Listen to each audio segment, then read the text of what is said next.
हल थामने वाले हाथों में झारखंड की बागडोर। गठबंधन की ढीली पड़ती गांठ। लाल कृष्ण आडवाणी को भारत रत्न। ज्ञानवापी मामला और गरमाया।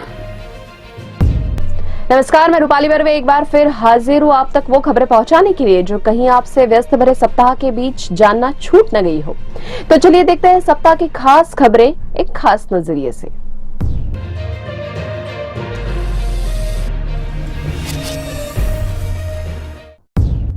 किसी समय खेतों में हल की मूठ थामने वाले हाथों में अब झारखंड राज्य की बागडोर आ गई है। जी हां, हम बात कर रहे हैं राज्य के नए मुख्यमंत्री चंपई सोरेन की, जो मुख्यमंत्री पद की शपथ ले चुके हैं। हालांकि उनकी अग्नि परीक्षा अभी बाकी है। राज्यपाल ने उन्हें 5 फरवरी को बहुमत साबित करने का वक्त दिया है। चंपई की राह उतनी मुश्किल तो नहीं है, लेकिन झारखंड मुक्ति मोर्चा के विधायक लोबिन हेम्ब्रम ने जिस तरह बगावती तेवर अपनाए हैं, उससे लगता है कि चंपई की मुश्किलें बढ़ सकती है। दरअसल हेमंत सोरेन के इस्तीफे और गिरफ्तारी के बाद पार्टी की अंतर्कलह खुलकर सामने आ गई है। टाइगर के नाम से मशहूर पंचई सोरेन को शिबू सोरेन का भरोसेमंद होने के चलते राज्य की सत्ता सौंपी गई, लेकिन हेम्ब्रम के तेवरों ने पार्टी की मुश्किलों को बढ़ा दिया है। बोरिया से विधायक हेम्ब्रम ने यह भी सवाल उठाया है कि क्या संथाल परगना में आदिवासी नेता नहीं है। उन्होंने कहा कि बाहरी लोग झामुमो पर कब्जा कर रहे हैं। मुख्यमंत्री संथाल परगना से होना चाहिए था, लेकिन कोल्हान से जीते हुए चंपई को मुख्यमंत्री बनाया गया, जो उचित नहीं है। एक अन्य विधायक चमरा लिंडा भी फिलहाल पार्टी से दूरी बनाए हुए हैं। इस बीच खरीद फरोख्त से बचाने के लिए राज्य में गठबंधन सरकार के विधायकों को हैदराबाद भेजा गया है, जहां कांग्रेस की सरकार है। तेलंगाना की राजधानी हैदराबाद के बाहरी इलाके में स्थित लियोनिया होटल में ठहराया गया है। पुलिस ने रिजॉर्ट की ओर जाने वाले संपर्क मार्गों पर अवरोधक लगा दिए हैं और इसमें प्रवेश प्रतिबंधित कर दिया गया है। ऐसी भी खबरें हैं कि झारखंड में भी बिहार जैसा खेला हो सकता है। सत्तारूढ़ गठबंधन ने आरोप लगाया है कि भाजपा विधायकों को तोड़ने का प्रयास कर रही है। वहीं भाजपा के वरिष्ठ नेता अमर बौरी ने कहा है कि झामुमो के नेतृत्व वाले गठबंधन को भाजपा से कोई खतरा नहीं है, लेकिन वे अपने आंतरिक मतभेदों को छिपाने की कोशिश कर रहे हैं।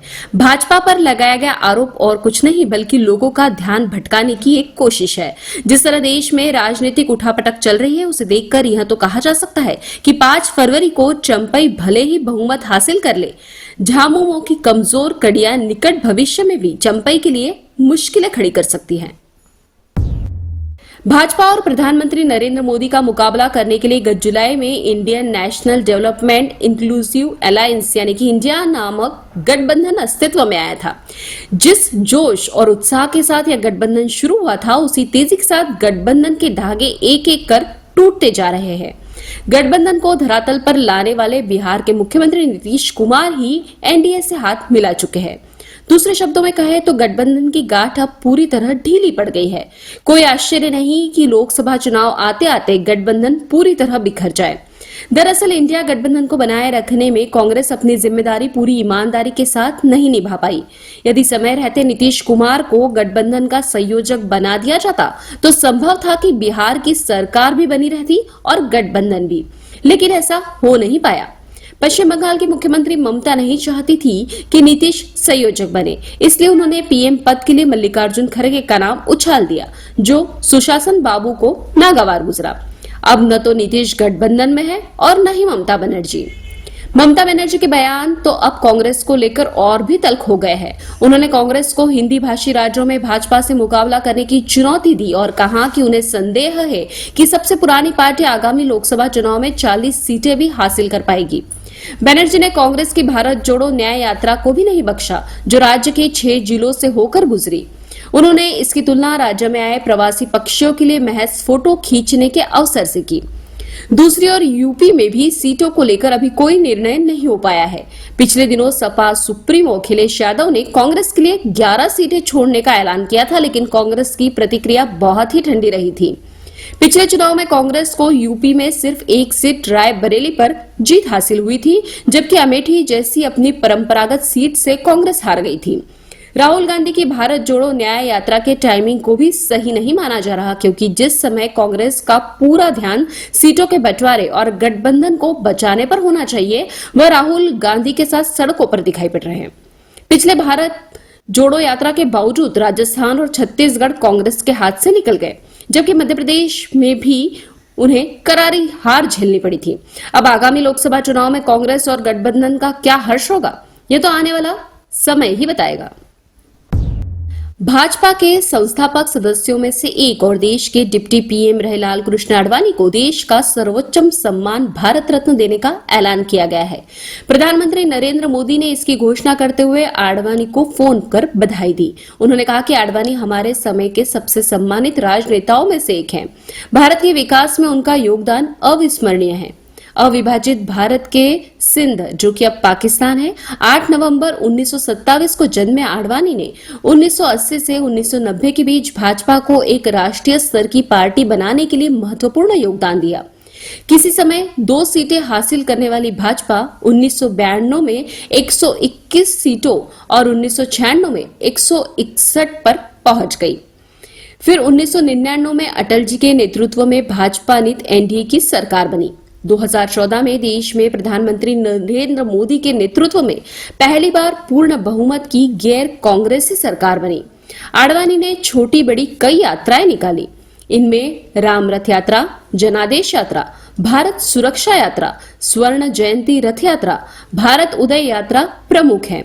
राम मंदिर आंदोलन में अहम भूमिका निभाने वाले आडवाणी अयोध्या के राम मंदिर प्राण प्रतिष्ठा समारोह के समय भी काफी सुर्खियों में आए थे, जब उन्हें आयोजन का न्योता तो भेजा गया था, लेकिन स्वास्थ्य के मद्देनजर उनसे वहां नहीं आने का अनुरोध किया गया था। 96 साल के आडवाणी समेत उनके सभी प्रशंसक निश्चित ही इस घोषणा से खुश होंगे। व्यास जी के तहखाने में हिंदू पक्ष को पूजा की अनुमति मिलने के बाद ज्ञानवापी मामला और गर्मा गया है। शुक्रवार को जुमे की नमाज के लिए 2200 से ज्यादा नमाजी ज्ञानवापी मस्जिद में पहुंचे थे। पुलिस को उन्हें वहां से लौटाना पड़ा। ये सभी नमाजी व्यास जी के तहखाने में पूजा पाठ शुरू होने के विरोध में अंजुमन इंतजामिया मस्जिद कमेटी की अपील पर ज्ञानवापी मस्जिद पहुंचे थे। शुक्रवार को दोपहर के बाद भीड़ ने दाल मंडी में नारेबाजी कर माहौल गरमाने की कोशिश की थी, लेकिन पुलिस ने उन्हें खदेड़ दिया। मुस्लिम पक्ष ने पूजा की अनुमति के फैसले को सुप्रीम कोर्ट में भी चुनौती दी थी, लेकिन उन्हें वहां से भी राहत नहीं मिली। दरअसल साल 1993 तक पंडित सोमनाथ व्यास ज्ञानवापी के दक्षिण में स्थित तहखाने में पूजा किया करते थे। हिंदू पक्ष उसे अपनी याचिकाओं में व्यास जी का तहखाना भी कहता है। वाराणसी की जिला अदालत के फैसले के बाद वहां पूजा शुरू हो गई थी। कोर्ट के आदेश के अनुसार उन्हीं मूर्तियों की पूजा होनी थी जो इस तहखाने में मिली थी। प्रशासन ने 8 मूर्तियों की पहचान की और उन्हें पूजा के लिए ट्रेजरी से तहखाने तक पहुंचाया। शासन के मुताबिक इनमें पत्थर के बिना शिवलिंग के 2 अर्घे, एक भगवान विष्णु की मूर्ति, 2 भगवान हनुमान की मूर्ति, एक भगवान गणेश की, एक राम लिखा हुआ छोटा सा पत्थर और एक गंगा जी का मकर है। जानकारी के मुताबिक काशी मंदिर के पुजारी ओम प्रकाश मिश्रा ने ही तहखाने में पूजा शुरू करवाई। यह भी कहा जाता रहा कि इनमें सभी मूर्तियां खंडित हैं। ये थी वेब दुनिया की खास पेशकश WD नाउ। आपका आने वाला हर दिन शुभ हो, इसी कामना के साथ मुलाकात होगी अगले सप्ताह की सुर्खियों के साथ। तब तक के लिए नमस्कार।